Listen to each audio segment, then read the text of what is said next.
Welcome to Kenton Teaches. Enjoy the video. You start by confirming the exact terminal connector and wire gauge. This matters because a wrong match causes poor contact. Once done, strip to the specified length, typically 6-8 mm or about 1/4 of an inch, and remove insulation cleanly. Make sure to twist stranded conductors so strands stay together. That prevents fraying when inserted. Do not overstrip. Exposed wire must match the terminal barrel. Finally, organize wires so you can work one connector at a time.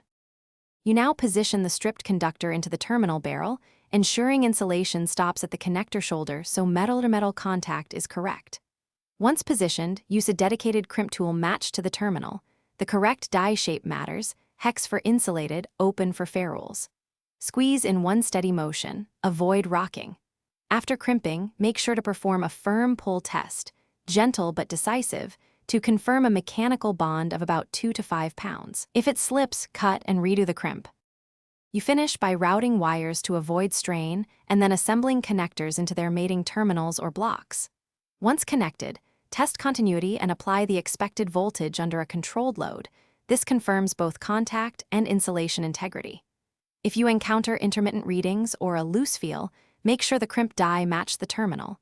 Recrimp using the correct tool and discard the damaged terminal.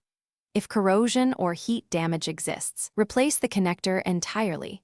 Clean contacts do not compensate for compromised metal. Thanks for watching. Please subscribe if this video was helpful.